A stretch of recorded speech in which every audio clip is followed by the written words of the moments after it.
Hello, and welcome back to the Tyler Moore East, where we've just boarded a train in Martha's Point, and we are about to head on back down to Pistoria, where we're going to learn a lot more today about the Pfister family. Now, the name Pfister comes from an old part of my gameplay in which I have in my key mapping the command Shift P to do a number of crazy things that I normally don't need the computer to do, just so that it throws me off guard whenever I forget that Shift P does something. So if I name a park, or a city like Pistoria, or a family like the Pfisters, I have to use Shift P, and it always throws me off, and throwing me off then causes me to laugh, and causes me to step back and say, ho, I need to pay attention here. And we all need to laugh more, and with me, I play City Skylines for fun. It is a game to me. The more I laugh, the more fun I'm having. So I like to work little, almost glitches, intentional glitches into the game like that to help me laugh more.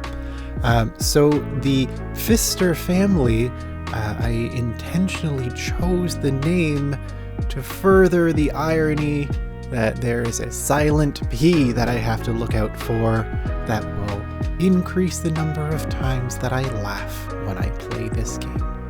So thanks for joining me here in the Tyler Moore East. We're about to learn a lot more about the Pfister family history in Pistoria in the Tyler Moore East. Now, way back the 1930s, who is now known as grandfather, but was born Phineas Pfister. He migrated from California during the Great Depression. He had worked in California as a migrant worker, very sort of grapes of wrath sort of life, always down on his luck, always looking for work, never a penny in his pocket, never a roof over his head. So he came to the Tyler Moore and settled out on the fringes in the Tyler Moore East to help better his future. He got a job at Poovey Farms milking Holsteins, but he found the winters just so bitterly cold he didn't know that he was going to be able to withstand living there his whole life. It became very apparent to him just how important staying warm was one morning. While he was out milking the cows, a co-worker of his was seriously injured by a cow kick, which he received because he had not warmed his hands properly before going in to milk. This really alarmed Phineas, and he kind of became a little bit obsessed with being warm. Well, time passed as he worked at Poovey Farms. He scrimped and he saved, and at night he plotted and he designed, and eventually he was able enough to find the opportunity, lucky enough, to start a company, Pfister Furnaces, helping to keep families warm all throughout the Tyler Moore. He bought an abandoned plow factory on the north end of Pistoria and began his operations. Now, he wanted to design the most efficient way to heat a home or a building, and he was on to something. The local community rallied around him. They realized that his product was really, it was a notch above the rest of the other types of ways to heat your home at the time. And so his organization, Pfister Furnaces, became remarkably successful in a short period of time. Much like the Faruqi department store that we'll hear from right about now. It's ski season, and that means all ski equipment in our sporting goods department is 20% off. If you're tired of sticking your feet into stinky rented ski boots for the day, we'll get you fitted into a pair that only has your stink in it. And as an added bonus, all purchases of a full ski kit, including boots, skis, poles, goggles, and gloves, get an additional 10% off all chairlift passes at Mount Michoud from our Faruqi Travel Agency, conveniently located across from Sporting Goods. So hurry over today, and we'll get you down the slopes tomorrow. You'll find it at Faruqi. Welcome back. Now, the Pfister Furnace Factory had its own foundry within the center of it, and a lot of other outlying buildings. The business continued to grow so that by the late 1960s, little Philip Pfister joined the company after he had graduated from the University of Sofia with a business degree. And he brought new, modernized ways of doing business to the Pfister Furnace Company. And the business continued to rapidly expand. He built these extensive loading docks. The whole yard in the back of the factory was developed. He began on the far end of the loading docks. This taller building was originally built as the Research and Development Institute in the Pfister Furnace Company. So a dedication to making the most efficient, up-to-date ways to heat your home. The Pfisters continued to grow even more wealthy and more successful until 40 years later, when Benjamin Franklin Pfister graduated from Milltown Polytechnic with a degree in industrial design. He brought even more up-to-date techniques and technologies with him, and he took the research and development department and he transformed it into this new modern building on the back, which is the tech department, where they not only research best practices, but they invent new techniques. This is the era of the smart furnace we live in now. But now another brief word from our sponsor, the Faruqi Department Store.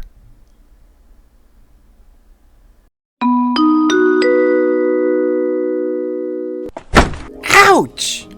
Did you hurt your nose on our nearly invisible glass doors? Visit our complimentary nurse's office, located on our second floor beside the cafeteria, for all your first aid needs. You'll find it at Faruqi. All right, now downtown has been shaped by the Pfisters as well. Back in the 30s, when the business was first taking off, Phineas knew he was a wise businessman, and he knew that investing in city property in the undeveloped downtown was best. So he built the Pfister, a giant tower. At the time, it was the second tallest building in the city.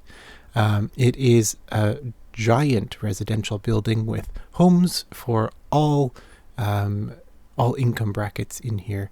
It quickly filled up in the Depression when there was a very difficult lack of housing.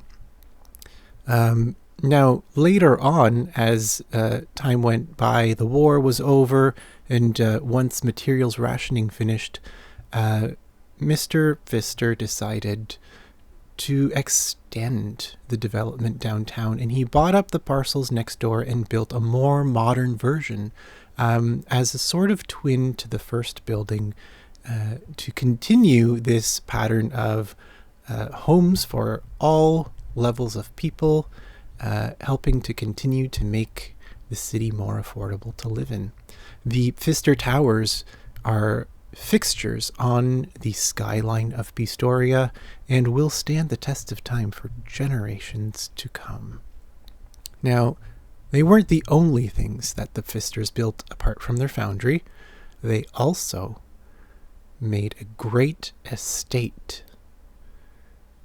Now, about the same time as the Pfister opened officially, had capped out, people were moving in, Phineas bought a large tract of land up on the hilltop outside of Pistoria. Now, this area at this point had been seen as kind of worthless. It was far away. It was up a steep ridge. It was pretty inaccessible to people in the city, and not much had been done to it. People kind of turned their nose up at the hilltop. But it's a large section of the region, and it's mostly flat and great for development. So Phineas bought it, and the first house that he built in the development was his own, and he was sure to give his family the biggest, most luxurious pad that they could live in. Now, Phineas was not a tight-fisted, money-grabbing Machiavellian, but he had lived a great deal of his life with very little. Remember, he was a migrant farmer in the Depression who barely had enough food in his belly to keep him alive. And now he was on top of the world. He literally bought the hill above the city where he could spend the rest of his life in comfort, looking over all of his accomplishments. So this beautiful estate was built, and today it is used only the little wing that is just, as you can see right now, to the right of the flag is where the Pfister family lives. Everything to the left of the flag is a public museum where people can go and visit. There are all kinds of rental halls for celebrations. There are activities and workshops that are run out of there, summer camps, all kinds of community organizations have offices in there. It's really just sort of an all-around good place with the greatest view of the Pistoria skyline you could imagine. Thank you for joining me here and learning a bit more about the local history of the city and how things came to be and who the Pfisters were and why their name is what it is. I hope you'll come and join me again soon. I really do appreciate you coming. Thank you so much. Take care, and I'll see you soon. Bye-bye.